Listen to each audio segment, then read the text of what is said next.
अस्सलाम वालेकुम। Likhari online magazine में खुश आमदीद। ताबीर हयात जहैना इश्क case number 12। Welcome mister Aryan, हम आपका ही इंतज़ार कर रहे थे। इसका सियाह WM कार शराज हाउस में एंटर हो गई थी। वो खुद बैठा ड्राइव कर रहा था। घर के अंदर दरवाजे के सामने उसने अपनी गाड़ी रोक ली। उसके इस्तकबाल के लिए शराज खुद वहाँ पर खड़े थे। थैंक यू मिस्टर शराज, वो इनके साथ हाथ मिलाने लगे। आर्यन, अगर आप चाहो तो मुझे अंकल कह सकते हो। ओके। वो कंधे उचकाने लगा मगर दिल में कुछ और सोच कर मुस्कुराने लगा था। अंदर चलें। शराज इसको हाथ से अंदर जाने का इशारा करने लगा। वो इसके पीछे चलने लगी। घर के सेकंड दरवाजे से अंदर जाकर सीधा लाउंज नजर आ रहा था। सामने सोफे पर लाउंज में अभी भी नगमा बेगम बैठी थी। इनके हाथ में एक मैगजीन था। उन्होंने जैसे दरवाजे को खोलते हुए देखा, वहां से एक वजाहत का शाहकार अंदर आया। वो पूरी तरह से स्याह कलर में लिपटा हुआ था। उसने रेड लिपस्टिक और 6 इंच हील की खोजने की बहुत कोशिश की, मगर वो तो हमायल का वो ख्वाब था जो इसे दिखा गई थी और जो आर्यान की स्याही में कहीं पर गुम हो गई थी। आर्यान शराज साहब के साथ इनके करीब आ गया। नगमा भी खड़ी हो गई थी और शराज साहब को देख रही थी, जिसका मतलब था कि ये कौन है। ये है तुम्हारा सरप्राइज नगमा। वो एक बार फिर आर्यान को देखने लगी थी, जिसका मतलब था आपको भी पता है। आप क्या कह रहे हैं? अस्सलाम वालेकुम। आर्यन अपने दोनों हाथों को पीछे की तरफ बांधकर सर को थोड़ा खम करके सलाम करने लगा। वालेकुम सलाम, उन्होंने जवाब दिया। नगमा, ये आर्यन है, मेरा बिजनेस पार्टनर और मुझसे ज़्यादा तुम्हारा बहुत करीबी नुमान अरसलान का बेटा और उस्मान अरसलान का नवासा आर्यन अरसलान। कैसा लगा तुम्हें सस्पेंस? खत्म हो गया? शराज, आप मजाक कर रहे हैं ना? इसके लिए तो ये नाम भी किसी फ्लैशबैक की तरह थी। ये मजाक नहीं कर रहे। शराज से पहले आर्यन बोल पड़ा था। अगर सच में भैया के बेटे हो तो क्यों वो नहीं है यहाँ पर? अगर आपको मेरे बारे में इल्म हो सकता है तो वो क्यों लाइल्म है? उसके चेहरे पर एक आंसू बहने लगा था। मेरे डैड को इस बारे में कोई इल्म नहीं है। ओह, मैं कैसे भूल गई थी कि मैं तो इन लोगों के लिए मर चुकी हूँ। वो अपने चेहरे को दूसरी तरफ मोड़ने लगी। नहीं माँ, क्या हो गया तुम्हें? ऐसा कौन करता है? क्या बातें लेकर बैठ गई हो? वो इसके करीब जाकर कहने लगे थे। आर्यन को भी समझ में नहीं आ रहा था कि कैसे रिएक्ट करे। इस वक्त वो बस स्टिल खड़ा था। सॉरी, मैं थोड़ा इमोशनल हो गई थी, इसलिए कहा था बता दे पहले। यहाँ पर भी इल्ज़ाम मुझ पर? तो क्या मैं गुनहगार हूँ? नहीं तो गुनहगार तो मैं हूँ। वो दोनों आपस में जवाबी फायरिंग कर रहे थे। सॉरी, आर्यन, मैं थोड़ा अपनी बीवी को समझा रहा था। इट्स ओके अंकल, मुझे इनसे मिलकर अच्छा लगा। बैठो। वो इनके सोफे पर बैठने का इशारा करने लगे। नईमा भी वहीं पर बैठ गई। आर्यन, आप मुझे कैसे जानते हैं? नईमा इससे पूछने लगी। आपके बारे में शहनाज अंकल ने बताया था। और आप लोग एक दूसरे को कब से जानते हैं?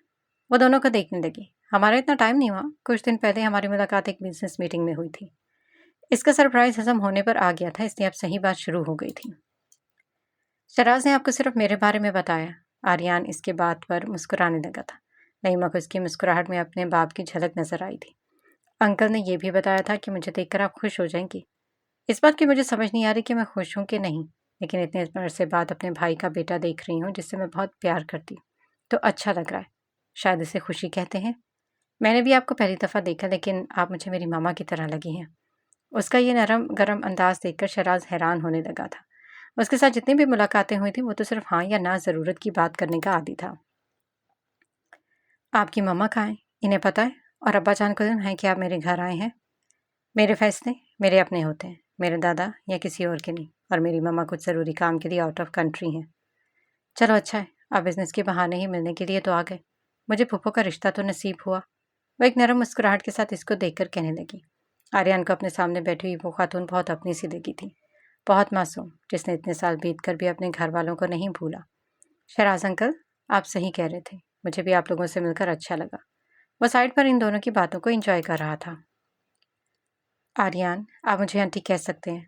अब अगर मिल ही गए तो अजनबियत की इस दीवार को गिराने का शुरुआत यहीं से ही करते हैं। इसे नोट कर लिया था कि वह बहुत फॉर्मल लहजे में बात कर रहा है। वाई नॉट, आप बहुत अच्छी हैं, मुझे इल्म ना था इस बारे में, वरना मैं बहुत पहले मिलने आ जाता। आप अच्छी बातें करते हो, लेकिन एक बात पूछूं अगर बुरा ना लगे तो? जी बिल्कुल, आप कुछ भी पूछ सकती हैं। क्या आप पर अरसलान मेंशल के असूल लागू नहीं होते? या उस्मान अरसलान ने मेरे बाद बाकी अरसलान फैमिली के लिए असूलों को ख़त्म कर दिया? क्योंकि इतना तो मुझे याद है कि इनके सामने चलने वाले की पैदाइश तब तक नहीं होती थी, तब तक वो पैदा नहीं होता था। मेरी पैदाइश तो हुई असूल तोड़ने के लिए। मैं वो काम करता हूँ जो मुझे सही लगता है, और अपनी फैमिली के लिए तो मैं किसी भी हद तक जा सकता हूँ। आप हमसे दूर हो गई थी, मगर फिर भी आप मेरी फैमिली का हिस्सा ही हैं, जिसके लिए हर गलती, हर गुनाह, हर जुर्म मेरी डिक्शनरी में माफ़ है। बाबा, मुझे आपकी गाड़ी की चाबी चाहिए, मुझे कहीं पर अर्जेंट जाना। सीढ़ियों से उतरकर वो शराज से कह रही थी, बगैर सामने देखे, लेकिन जब देख गई तो इसके अल्फाज मुंह में ही रह गए। आर्यन इसके लाउंज में बैठा उसे देख रहा था। उसने अपनी माँ को देखा, फिर बाप को। सब नॉर्मल नजर आ रहे थे। इसकी आंखों में सिर्फ एक सवाल दिखाई दे रहा था कि तुम यहाँ पर क्या कर रहे हो? तुम कहाँ जा रही हो इस वक्त, और तुम्हारी गाड़ी कहाँ है? मुझे कुछ काम है, मेरी गाड़ी में कुछ मसला है। उसने इस रोज़ गाड़ी के पावर सप्लाई वायर्स को काट दिया था। तुम बाद में चली जाओगी, अभी बैठो, बहुत लेट हो गया है। दीवार पर खूबसूरत सी घड़ी शाम के 7 बजे आ रहे थे। नहीं बाबा, मुझे अभी जाना है। वो अपनी बात पर जोर देने लगी। आर्यन, ये हमाल है, मेरी बेटी, और हमारी ये आर्यन है, तुम्हारा कज़न और मेरा बिजनेस पार्टनर भी। जानता हूँ मैं इसे, हम पहले भी मिल चुके हैं। नहीं तो मुझे ऐसा कुछ नहीं याद, शायद का आप किसी और से मुझे मिला रहे। वो सामने बैठ गई थी। गालिबन इसका नाम भी हमायल था, मुझे याद है, वो भी एडवोकेट थी। मैं यकीन से कह सकता हूँ हमारी मुलाकात आपको याद होगी। वो मायने खेजी से उसे कहने लगा। हो सकता है नहीं याद हो जिससे आप मिल चुके हैं, लेकिन हम पहली बार मिल रहे हैं। एक लम्हे के लिए तो वो भी सोच में पड़ गया, वो ऐसे साफ झूठ बोल रही थी। आप लोग बातें करें, मैं अभी आता हूँ। शराज वहां से उठने लगे थे। मैंने तुम्हें कपड़े चेंज करने के लिए कहा था, तुम अभी तक कैसे बैठी हो? सुदेश ने कॉल कर लिया था, इसलिए नहीं कर पाई। तुम दोनों बातें करो, मैं आप लोगों के लिए चाय बना रही हूँ। आप बैठी आंटी, तकल्लुफ नहीं करे। उसकी आंटी कहने पर हमायल ने उसे घूरा। आप पहली बार घर आए हो, चाय तो बनती है। हमायल की नजरों ने माँ को किचन तक का पहुंचा दिया था। आप यहाँ पर क्या कर रहे हैं? एक्सक्यूज मी, क्या तुम मुझसे बात कर रही हो? ये तुम क्या लगा रखा है? कितनी बार कहा है मुझे आप तुम नहीं कहेंगे? हम तो पहली बार मिल रहे हैं। कब का है? क्या तुम्हें याद है? वो उसको घूरने लगी थी, जिसको वो अपनी बातों में उलझा रहा था। आप यहाँ पर क्यों आए हैं? वो अपने सवाल को दोबारा दोहराने लगी। तुमसे मिलना चाह रहा था। सीधे बात का सीधा जवाब। मैं तुम्हारी महबूबा नहीं हूँ कि मेरी याद आ रही थी। इतना तो मुझे यकीन है कि आप जैसा खड़ूस इंसान बिजनेस की हद तक तो घर नहीं जाता। आई स्वेयर, मैं जिंदगी में पहली बार इतना सच कह रहा हूँ। मैं तुम्हें मिस कर रहा था, इसलिए यहाँ तक आ गया हूँ। आप एक नंबर के ठरकी इंसान हैं। आर्यन, मैं साफ बता रही हूँ, मेरी मम्मा से दूर रहें। अगर इस बार भी आपकी फैमिली की वजह से या आपकी वजह से वो हर्ट हुई तो अच्छा नहीं होगा। तुम क्या करोगी? वो एक आईब्रो उठाकर चैलेंजिंग अंदाज में उससे पूछने लगा। अगर आप अपने दादा के खिलाफ अभी तक खड़े नहीं हुए, ये जानते हुए भी कि वो गलत है, तो सोच दें मेरी मम्मा सही हो के मैं इसके लिए क्या कर सकती हूँ। ये आपको मुझे बताने की ज़रूरत नहीं है। हमारी फैमिली में सही और गलत नहीं देखा जाता। फैमिली फैमिली होती है, इसका हर मतलब माफ़ कर दिया जाता है। लेकिन मुझे तुम्हारी बात अच्छी लगी। आप जैसे लोग ऐसा सोच रहे हैं, मेरी डिक्शनरी में गलत और गुनाह सबके लिए एक जैसा है। ये तुम्हारी डिक्शनरी नहीं, तुम्हारे अंदर का वकील बोल रहा है। आप जो भी चाहें समझें, ये मेरी फैमिली हो या किसी और की, मैं हर गलत के खिलाफ खड़ी होंगी। कोशिश कर लिया करो कि कभी मेरे सामने खड़ी ना हो। मैं हरगिज़ भी तुम्हारे खिलाफ अपने पावर का इस्तेमाल नहीं करना चाहता। क्या आप मुझे धमका रहे हैं? बिल्कुल नहीं, मैं सिर्फ एडवाइस दे रहा हूँ। माशाल्लाह, आप लोगों का एडवाइस भी वार्निंग में लिखा जाता है। वह मुस्कुराया था। तुम भी हमारे खानदान का ही खून हो। मेरे नाम के साथ मेरे बाबा का नाम जुड़ा है। मैं अपना नाम तुम्हें गिफ्ट कर दूंगा। इस बात के लिए इतना परेशान ना हुआ करो। इस बात का क्या मतलब है? मुझे तो लगा था तुम काफ़ी समझदार हो। आर्याना है, चाय तैयार है। ओके आंटी, हम बस आ रहे हैं। वह हमारे को देखकर आवाज़ देने लगा। मैं फिर से बता रही हूँ, मैं मामा से दूर रहें। मुझे नहीं था कि तुम मुझसे इतना डर रही हो। तुम तुम आखिर आई क्यों हो? मुझे तुम्हारे दादा को बताना पड़ेगा, ताकि दोबारा से मैं भी तुम्हें यहाँ पर। वो जो उससे आगे आगे जा रही थी, इसको बाजू से पकड़कर करीब खींचने लगी थी। अगर मजीद एक बार भी तुमने मुझसे तुम कहा तो तुम्हारी खैर नहीं। आप क्या पागल हो गए हैं? छोड़े मेरा बाजू। वो इससे अपना बाजू छुड़वाने में लगी थी, जिसमें उसकी उंगलियां धंसी हुई थी। पहले भी मैंने कहा था ना, अभी पहले सॉरी बोलो। मम्मा देख लेंगी आर्यन, छोड़े मुझे। पहले सॉरी बोलो। आप भी तो मुझे तुम कहते हैं। सॉरी बोलो, क्योंकि तुम मुझे नहीं कह सकती। अजीब ज़बरदस्ती है। मैं कोई सॉरी नहीं बोल रही, अब मेरा हाथ छोड़े। फिर ठीक है, मुझे तो वैसे भी कोई प्रॉब्लम नहीं है। वो दूसरे हाथ से इसके बालों को उसके चेहरे से हटाने लगा। जो स्टूपिड इडियट। छोड़े, बाबा आ गए हैं। सीढ़ियों से शराज उतरने लगा था। सॉरी बोलो पहले। वो एक एक लफ्ज़ पर जोर देने लगा। अच्छा, सॉरी, आई एम सॉरी, अभी प्लीज़ छोड़े। शराज उसी जानिब आ रहा था जहाँ पर आर्याने से दीवार के साथ पिन किया था। मेरी बात पहले मान लेती तो इतना हल्का नहीं होती। तुम दोनों यहाँ पर क्यों खड़े हो? टेबल पर सब कुछ तो लग गया है। जी अंकल, हम बस आ रहे थे। वो इसकी तरफ चेहरा मोड़कर कहने लगा। उसके पीछे हमारी पूरी तरह से छुपने लगी थी। चलें, ये यहीं पर ही खड़े रहने का इरादा है। वो दोबारा उसे देखने लगा। वो उस अपने बाजू को सहला रही थी जिसको उसने पकड़ा था। कुछ कहने के लिए वो मुंह खोलने लगी थी कि इसको देखकर फिर से चुप हुई, जो आंखों से आने का कह रहा था। तुम्हारा ये केस कब तक खत्म होगा? तुम फिक्र मत करो, वैसे भी ये केसेस हमारा कुछ नहीं बिगाड़ सकते। सही कह रहे हो, लेकिन इसकी वजह से हम डेंजर जोन में ज़रूर रहते हैं। तुम क्यों आज पूछ रहे हो? इसलिए कि हमारा काम आपके इस केस की वजह से स्लो हो गया है। कस्टमर्स माल की डिमांड कर रहे हैं और आपके तमाम काम करने वाले बंदे अंडरग्राउंड है। लेकिन हम तब तब खतरा था, अभी मुझे कोई खतरा नहीं लग रहा। तुम डिलीवरी की तैयारी कर लो, बंदे पहुंच जाएंगे। मैं भी यही सोच रहा था। आपका क्या ख्याल है, कब तक ये अदालत में पेशी खींचता रहेगा? कब खत्म होगी ये पेशी वगैरह? बिल्ले, तुम अपने काम पर फोकस करो। ये केस मेरा काम है और मेरी तरफ से कोई भी सुस्ती नहीं होगी। ये तो काम ही हो गया। वैसे भी मेरा मकसद सिर्फ मेरे धंधे से है, जानता हूँ, इसलिए तुम्हारे काम में कोई देर सवेर भी नहीं करना चाहता। आप जानते हैं उस्मान, मैंने आप जैसे लोग अपने सारी ज़िंदगी में बहुत कम देखते हैं जो अपने इलीगल काम को भी इतनी लीगली और ऑनेस्टी के साथ करते हैं। मेरे इतने सालों से टिकना भी तुम्हारे साथ इसी वजह से है। आप जानते हैं मैं भी एक शख्स पर गुजारा नहीं करता। हम सियासतदान लोग हैं बिल्ले। हम में अगर ये क्वालिटीज़ ना हो तो हम राज भी नहीं कर सकते। ये ठीक कहा आपने। मेरे काबिल अगर कोई खिदमत है तो मैं हाजिर हूँ। अभी तो नहीं है, बाद में अगर कभी ज़रूरत पड़ी तो ज़रूर याद करूँगा। आपके और फुरकान के स्टील का क्या बना? उसके पैसे पहुँचा दिए? मैंने इसको कहा तो था, मगर वो कह रहा था कि अभी नहीं चाहिए। आप भी बेहतर मोहतात रहें उस्मान। तुम ठीक कह रहे हो। मैं भी कल यही सोच रहा था। मुझे लगता है इसको अभी हैंड ओवर करना चाहिए। वक्त पर काम हो जाए तो बेहतर होता है। मैंने सुना है वो वकील आपकी पोती है। पहली बार उस्मान इन सारी बातों में इसको देखने लगा था। सही सुना है, वो मेरी बेटी की बेटी है। कुछ वक्फे के बाद वो बोलने लगे। आप इसलिए इसके खिलाफ नहीं जाना चाहते, वरना ये केस तो आप पर ख़त्म भी कर सकते। डरा धमका के या पैसों से मामला इधर उधर हो सकता है। ऐसी बात नहीं है, और ना ही केस ख़त्म करना आसान है। हमने सिर्फ अभी 2 पेशियों तक बात को संभाल कर रखा है।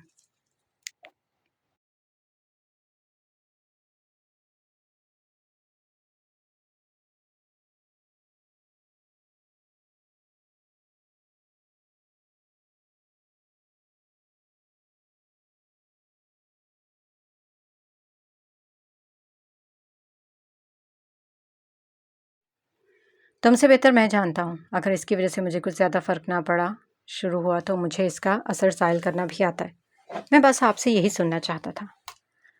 सर, आप इन्हें कुछ बोले ना। हर वक्त केस सुन सुन के मैं तंग आ गई हूँ। हिना, आप फजूल बस बोलती रहती हो। आप जानते हो ये कितना आम है। सर, आप बताएं। वो सोफे से उठने लगी, बोलने की तैयारी पकड़ रही थी। कॉन्फ्रेंस रूम में हमारे बैरिस्टर सज्जाद बैठे थे। हिना की पोंगियां अपनी अरूज पर जा रही थी। मैंने आपको जो ईमेल फॉरवर्ड कर दिए थे, इसके फाइल बना लिए? देखें सर, देखें। मेरे कुछ कहने से पहले वकील साहिबा फिर से अपने सामान्य जंग के बारे में पूछताछ शुरू होने लगी हैं। हिना, ऐसा तो नहीं आता। आपको सीरियस होकर हमारे की हेल्प करनी चाहिए। बैरिस्टर सर, आप नहीं जानते, ऐसा तो कहीं नहीं होता जो हमारी ये वकील साहिबा कर रही हैं। सुबह इनका उठना भी और रात में इनका सोना भी क्रिमिनल्स की मनहूस सोचों पर ही होता है। मेरा प्रॉब्लम ये नहीं है कि ये ऐसा करती हैं। मेरी तो बैंड बज गई है। नींद में भी हाथ पाँव हिलाती रहती हूँ कि मुहतरम क्रिमिनल उस्मान अरसलान ने मुझे अगवा कर लिया है। और तो और सर, कल रात को तो हद होगी। मैं तो मरते मरते बची हूँ। उसने ख्वाब में मेरे सर पर गन रख दिया और वो हाथ से गन का निशाना बनाए बैरिस्टर साहब के सामने कर गई। ये तो बहुत बुरा हो गया हमारे। देखो, हमारी मासूम लाई मिर्ज़ा पर तो जुल्म के पहाड़ टूट गए हैं। सर, आप इन्हें समझाएं। मेरा क्या कसूर है? क्यों मुझे हर वक्त किंडरगार्टन की याद दिलाती रहती हैं? और एक बात मैं बता दूं, वो दोनों को देखने लगी। मेरी माँ स्कूल के वक्त मुझ पर जुल्म के इतने पहाड़ तोड़ चुकी हैं कि इसके याद आने पर भी मैं बेहोश होने लगती हूँ। वो बुनाएं अपनी एक्टिंग में मसरूफ थी। एक्टिंग भी ऐसी करी थी जो दाद देने के काबिल थी। बैरिस्टर की खामोश मुस्कुराहट में मजीद छुपी नहीं रह सकी। हमारे बीच चलने वाली फिल्म को देखने के लिए पूरी अटेंशन में हो गई थी। हिना, आप क्या चाहती हैं हम क्या करें? ऐसा ना हो आप सच में बेहोश हो जाएं और हमको ये अफोर्ड नहीं कर सकते। आखिरकार आप हमारे चैम्बर और खासकर इस केस की इंपॉर्टेंट टीम मेंबर हैं। क्यों हमारे? मैं ठीक कह रहा हूँ ना? बैरिस्टर इसे मजीद प्रोवोक कर रहा था। उसके मजाक से माहौल टेंशन फ्री लगना शुरू हो गया था। हमारे बैरिस्टर को देखने लगी जो इसके मजाक को एंजॉय कर रहे थे। Yes sir, you are 100% right. Hina तो हमारे टीम का इकलौता पीस है। हिना इसकी बात पर सर हिलाने लगी थी। कसम से सर, इस पूरे चैम्बर में सिर्फ आप मुझे समझ सकते हैं। वो अपने अनबहे आंसू को साफ करने में लगी हुई थी। दोबारा से सोफे पर बैठे जैसे वो अपने साथ किए हुए जुल्मों का हिसाब लगा रही हो। जुल्म का हिसाब लगाते सोचते वक्त वो हमायल को देख रही थी, जिसका मतलब साफ था कि वो जालिम आप ही हैं। हमायल, आप हिना को मजीद तंग ना किया करें। वैसे भी अगली पेशी तो कम अज़ कम 2-3 हफ्ते बाद की है। इनको काम से थोड़ा रिलीफ दें। और नहीं तो क्या, मैं भी तो यही समझा रही हूँ। बैरिस्टर की बात अभी मुंह में ही थी कि वो अपनी बात कह गई। देखिए, अपने साथ मेरी भी उम्र को ये निकाल रही हैं। हमारा तो भी फूलों के साथ खेलने के दिन है, ना कि मिशल उठा के नारा तकबीर के नारा बुलंद करें। वो हाथ को हवा में हिलाने लगी जैसे इसके हाथ में सच में कोई मिसाल है और इससे आग निकल रहा है। बैरिस्टर से मजीद बर्दाश्त नहीं हुआ और इस बार एक जानदार कहकहा लगा गए। मुस्कुरा तो हमायल भी रही थी, लेकिन इसके लिए अब इनकी ये बात आदत बन चुकी थी। आपको किसने कहा है नारा तकबीर बुलंद करने के लिए? सर हलाकू खान के पीछे जितने भी लोग खड़े थे, तारीख गवाह है, इनकी ज़बान भी वही कह रही थी जो इनका लीडर कह रहा था। हमायल, इस बार तो हिना बिल्कुल 100% सही कह रही है।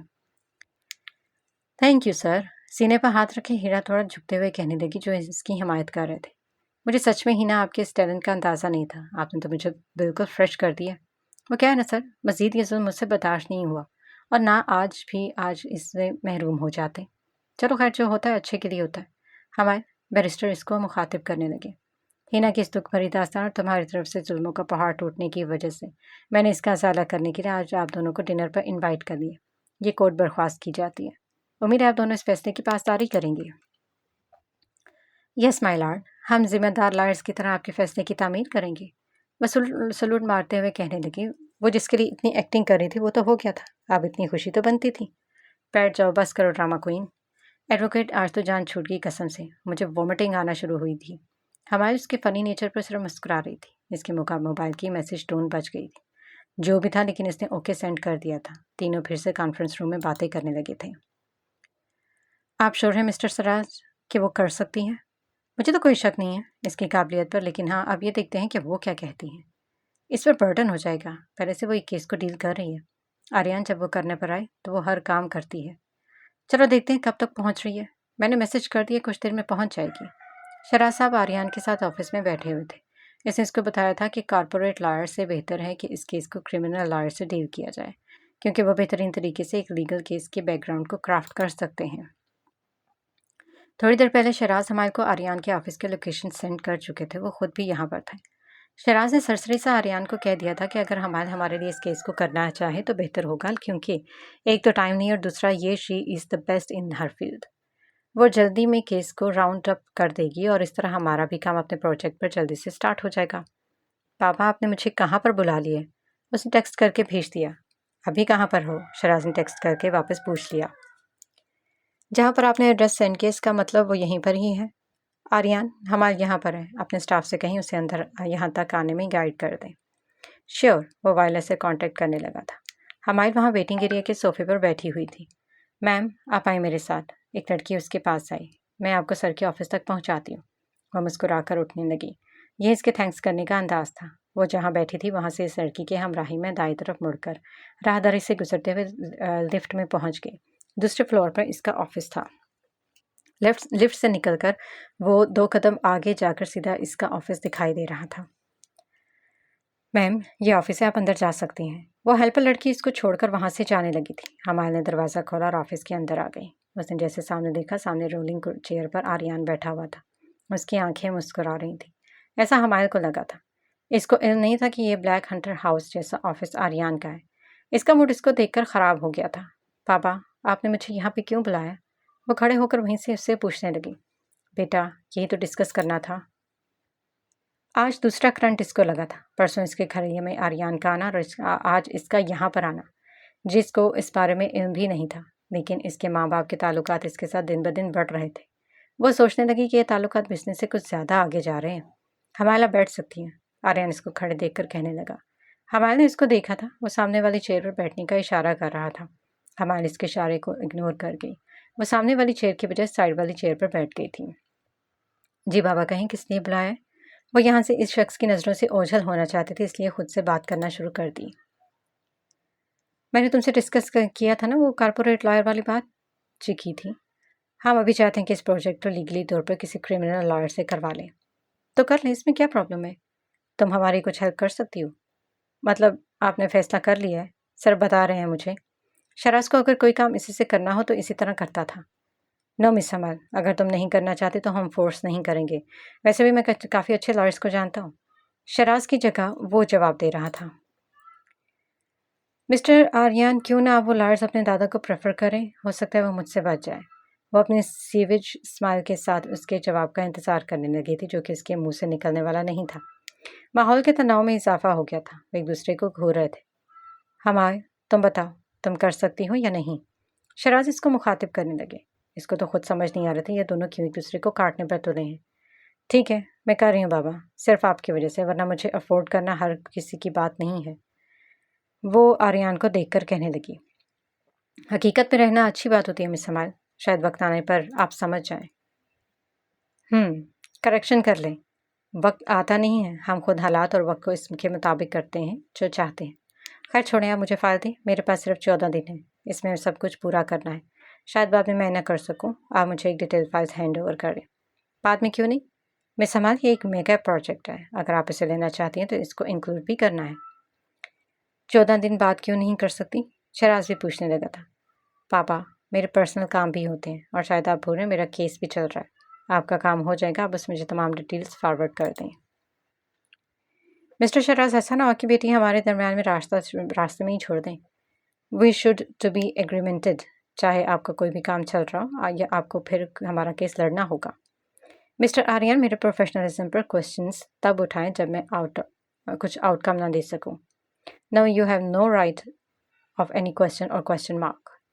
All right, dear cousin Saiba, but it's my right to tell you everything before any contract making. क्योंकि बाद में कोई एक्सक्यूज सुनना मैं नहीं चाहता। आप दोनों ऐसे क्यों बात कर रहे हैं? ऐसा लग रहा है अच्छी खासी दुश्मनी चल रही है तुम दोनों के बीच। आखिरकार शराज भी पूछने लगा था। ऐसा कुछ नहीं है मिस्टर शराज, वो टेढ़ी नज़रों से हमायल को देखकर कहने लगा। वो इसकी नज़रों को इग्नोर कर गई। पापा, अगर कोई कॉन्ट्रैक्ट साइन करना है तो जल्दी करें, वरना सच में मेरा मूड बदल जाएगा। सिर्फ आपकी वजह से मैं कर रही हूँ। वो बार बार यही बात दोहरा रही थी और आर्यन हर बार गर्म आंखों से उसे देखने लग जाता था। आपके घर कल तक तमाम पेपर्स पहुंच जाएंगे, बट मेक श्योर सिग्नेचर्स के साथ फिंगरप्रिंट्स भी लगाएं, क्योंकि आजकल तो लोग अपने साइन से भी इनकार कर देते हैं। क्यों मिस्टर शराज, मैं ठीक कह रहा हूँ ना? मुझे तो ये इतना आसान नहीं लगता, मगर खैर हो भी सकता है।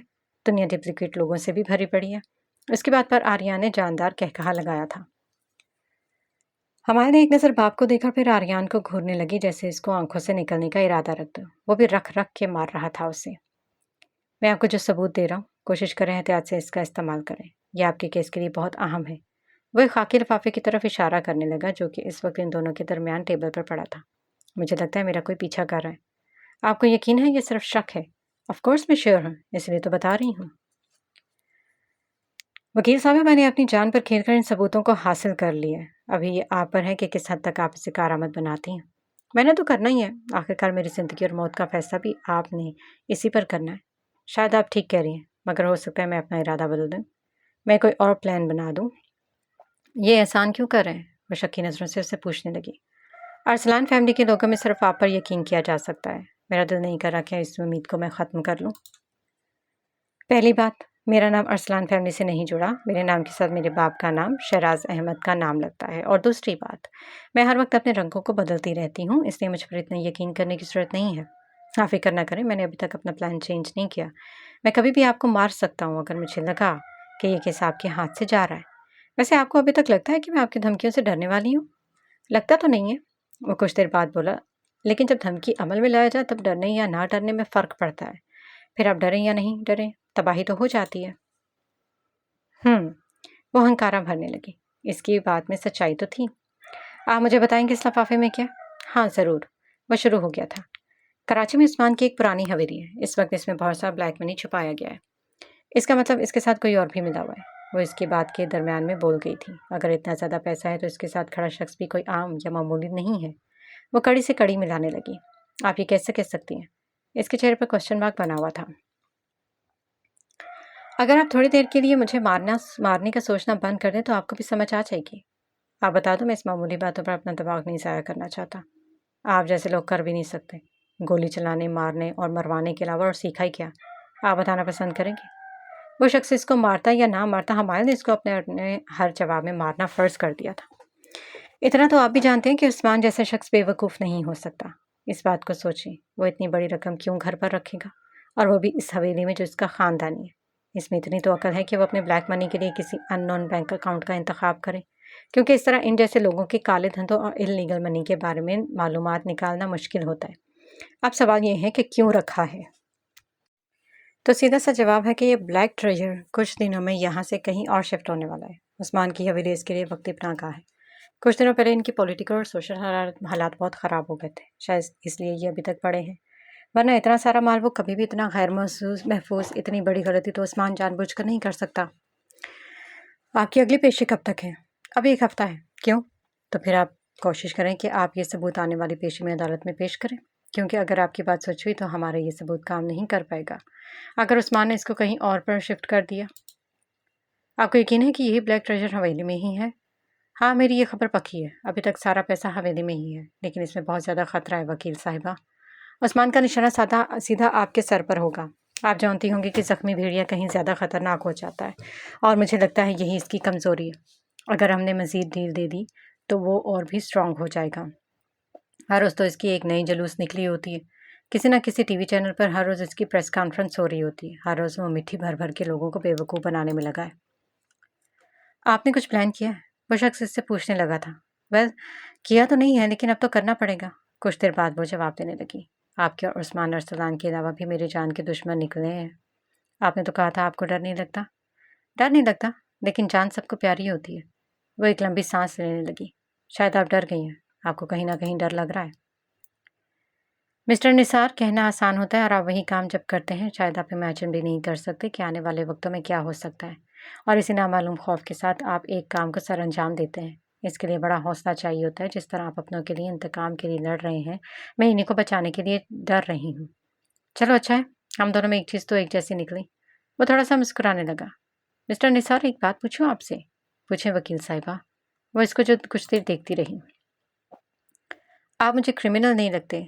आपकी लैंग्वेज में सॉफ्टनेस है। आपके देखने का अंदाज एक महज़ब और एजुकेटेड इंसान की तरह है। मैंने अपने 2 साल करियर में बहुत लोगों को देखा है। मुझे अच्छी तरह से पहचाने कि कौन किस नेचर का है, और आप मुझे डुप्लीकेट किस्म के लगते हैं। मैं ना चाहते हुए भी आपको दाद देना चाहूँगा। निसार इम्प्रेस लहजे में एतराफ़ करने लगा। क्योंकि आपने जो कहा वो बिल्कुल सही है। मैं एक हैबिचुअल क्रिमिनल नहीं हूँ। मैंने एग्रीकल्चर में मास्टर्स किया है। गांव में मेरी अच्छी खासी ज़मीनें हैं। मैं चाहकर भी गुंडों वाली तस्वीरें अपने ऊपर नहीं चिपका सकता। मैं वो नहीं हूँ जो आप देख रही हैं, लेकिन जो आप मुझे समझ रही हैं वो असल में मैं हूँ। बदकिस्मती से आप वो भी नहीं देख सकती, क्योंकि एक नुक्ते पर इस शख्स से आपका भी ताल्लुक जुड़ा है, जो मेरी बर्बादी का जिम्मेदार है। चाहे आप जितने भी इसके खिलाफ हो जाएं, जब तक मैं इस शख्स को सलाखों के पीछे ताउम्र कैद होते ना देखूं, मुझे सुकून नहीं मिलेगा। 2 घंटों से वो लैपटॉप के सामने बैठी थी। शैतान नाना जान, आपने तो पूरा पाकिस्तान लूट लिया, वो खुद से कहने लगी। निसार ने इसको जो लिफाफा दिया था, इसमें एक पेन ड्राइव थी और इसके साथ कुछ कागजात भी थे। पेन ड्राइव में 5 अकाउंट्स की डिटेल मौजूद थी, जो असल में उसके जानने वालों के नाम पर थे, लेकिन उनकी ट्रांजैक्शन उस्मान अरसलान के नाम पर ही होती थी। बैंक ट्रांजैक्शन से मालूम होता था कि इसमें कितनी बार रकम पड़ी हुई है। इसके अलावा उसने जितनी इनकम को ज़ाहिर किया है, जो टैक्स उसने दिया है, सबूतों के साथ लिफाफे वाले कागजात ज़ाहिर कर रहे थे कि असल पैसा छुपाया गया है, क्योंकि उस्मान अरसलान की खर्च और आमदनी इससे कहीं ज़्यादा है। इसका मतलब ये शख्स ब्लैक मनी में भी मुलविस है। उसने अपने सामने पड़े फाइल में पेंसिल से कुछ पॉइंट्स को हाईलाइट कर दिया था। कहाँ से आ रहा है ये पैसा? From where? वो इस वर्ड को सर्कल करने लगी थी। इसके सामने सवालिया निशान था। इस पैसे के पीछे आखिर जरिया क्या है, और कितने राज छुपे हैं जो मुझे निकालने होंगे, और यहीं से मैं फिर आपको अंदर करवाऊंगी। वो इसको तस्वीर को देखते हुए कहने लगी। मुझे तुम्हारी जड़ों तक पहुंचने के लिए और इस खजाने के लिए जरिए को मालूम करने के लिए तुम्हारे करीबी लोगों तक पहुंचना होगा। मगर इसके साथ कौन है? इसका बेटा नुमान अरसलान या फिर इसका पोता आर्यान अरसलान? ये तो नहीं हो सकता। शायद नुमान अरसलान हो। नहीं नहीं, कम ऑन, हमारे क्रिमिनल की तरह सोचो। वो चेयर से उठने लगी। हर सवाल वो खुद से कर रही थी और जवाब भी देती थी। जो सही लगते थे वो नोट करती जाती थी, मगर जो मैच नहीं हो रहे थे इसकी इंट्यूशन से वो खुद रिजेक्ट कर देती थी। कौन है जो हर वक्त इसके करीब है? आखिर कौन? वो हाथ में पकड़े बॉल पेन को कान के नीचे अड़सने लगी। अचानक इसके कदमों को ब्रेक लगी। इसको कुछ याद आया। उसके चेहरे पर मुस्कुराहट बिखर गई। वो किसी को टेक्स्ट करने लगी। वापस अपनी जगह पर बैठ गई। जितने भी सबूत या कोई सीरियस डाटा था उसने इसको कॉपी करके दूसरे डिवाइसेस में सेव कर दिया। आने वाले पेशी के लिए सारा का सारा प्रोग्राम तैयार होने वाला था। सिर्फ कुछ धागे एक दूसरे से नहीं मिल रहे थे। देर हो या सवेर, लेकिन ये तो तय था कि इस बार बाजी इसी की थी। वैसी बाजी जीतने के लिए तैयारी कर रही थी जिसके चांसेस अभी अधूरे थे। पर अगर ये कामयाब हो जाती तो यकीनन बहुत सारे खुफिया मुर्दे गढ़ने में मंजरे आम पर आ जाएंगे। ये जंग जीतना आसान नहीं है क्योंकि हिरन के इर्द गिर्द भेड़िए खड़े हैं। बाबा, आपने कहा था आज आपके बिजनेस पार्टनर आ रहे हैं। हाँ, वो दुबई से आ रहे हैं। हमने जो केस दायर किया था इसको कोर्ट नोटिफिकेशन मिल गया। चलो अच्छा, ये मसला जल्दी सॉल्व हो जाएगा। तुम्हें यकीन है जल्दी हो जाएगा? ऑफ कोर्स बाबा, ये इतनी बड़ी बात नहीं है, कोई भी दायर कर सकता है। देखते हैं क्या होता है। आर्यन क्या क्या कहते हैं? वो तो इस रोज़ भी झगड़ा कर रहा था। बहुत बुरा लगता है मुझे ये शख्स। पता नहीं आपको भी कोई और बिजनेस के लिए नहीं मिला था? तुम भी कुछ कम नहीं हो मैंने उस रोज़ देख रहा था तुम एक दूसरे को खाने के लिए तैयार थे। पापा, आप इस कल के आए आदमी के लिए मुझे गलत कह रहे हैं। मैंने तो ऐसा कुछ नहीं कहा। मैं सिर्फ ये कह रहा हूँ कि अगर वो बिगड़ा है तो तुम भी पूरी की पूरी जिद्दी हो। सच कहते हैं, घर की मुर्गी ताल बराबर। लेकिन खैर छोड़े, आप बताएं कब तक पहुँच रहे हैं वो लोग? बस 2 बजे इनकी फ़्लाइट लैंड करेगी। अभी 12 बज रहे हैं, बस 2 घंटे रहते हैं। वो अपनी हैंड वॉच को देखते हुए कहने लगे। हमारे सर हिलाने लगी थी। और मीटिंग कहाँ पर है? जहाँ पर हमारी पहली बार हुई थी। बाबा, अपने ऑफिस में क्यों नहीं करवाते? उसके चेहरे के साविये बनने लगे। मुझ इस अंधेरी नगरी में नहीं जाना। वो आर्यन के ऑफिस के ब्लैक थीम पर चोट करने लगी। ना करो हमारे, इसका ऑफिस बहुत स्टाइलिश और मॉडर्न थीम से डेकोर हुआ है।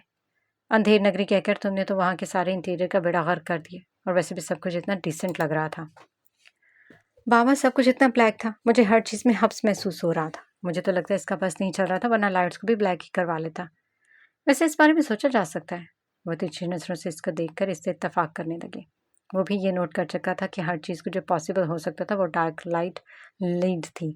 कोई भी देख के ये अंदाज़ा लगा सकता था कि इसके मालिक को इस कलर से कितना ऑब्सेशन है। मुझे लगता है मुझे इस टेरेस से कूदना पड़ेगा। वो जंगले पर हाथ रखते हुए कहने लगी। शराज ना समझी से उसे देखने लगा कि ऐसा क्या हो गया। बाबा, ऐसे ना देखें। वो इसकी सवारी नजरों को समझ गई थी। पहली बार आप मेरी किसी बात से एग्री कर रहे हैं, अपने चहीते बिजनेस पार्टनर के रिलेटेड, इसलिए मैं शॉक हो गई थी। वो इसकी बात पर खुलकर मुस्कुराने लगे। हमारी क्या बात है, तुम कुछ ज़्यादा ही आर्यन से चिड़चिड़ी नजर आ रही हो।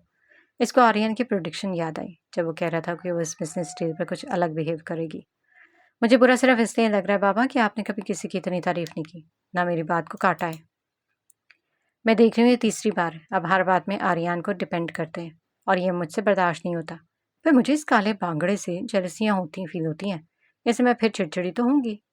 बेटा, आपको मैं डाउन नहीं कर रहा। जब किसी को डिपेंड करता भी हूँ तो इसमें ये इसकी क्वालिटी होती है। आप फिर से इसकी तारीफ कर रहे हैं। उंगली उठाकर फिर से पॉइंट आउट कर गई। हमारे चाय नाश्ता करो, ऐसा ना हो लेट हो जाए। आप बात बदल रहे हैं। हाँ, क्योंकि मैं जानता हूँ कि तुम मानने वाली नहीं हो। ऐसा ना हो जाते जाते हम लेट हो जाए, तुम्हारा मुझसे ये मुकदमा भी ख़त्म ना हो। ठीक है, मैं चाह रही हूँ। टेबल पर फाइल रख रही हूँ, आप एक नज़र देख लें। अगर आपको इसमें कुछ ऐड करना है मुझे बताएं, मैं ऐड कर लूँगी। मुझे बहुत काम है, मैं सिर्फ फाइल देने आ गई थी और हमने पूरा टाइम काले बांगड़े की बातों में गुजार दी। जाते जाते वो अपनी जेलसी को छुपा नहीं पाई थी। मगर एक बात थी, ये रंग दिखाना भी वो सिर्फ उन लोगों को दिखाते थे जो इसके दिल के करीब होते थे। जैसे किसी गिरगिट का रंग इस फूल पौधे की तरह हो जाता है जिसके वो करीब होता है। शराज साहब ऊपर देख इसकी बातों को सोचकर मुस्कुराने लगे। टेरेस खामोश हो गया था क्योंकि वो वहां से चली गई थी।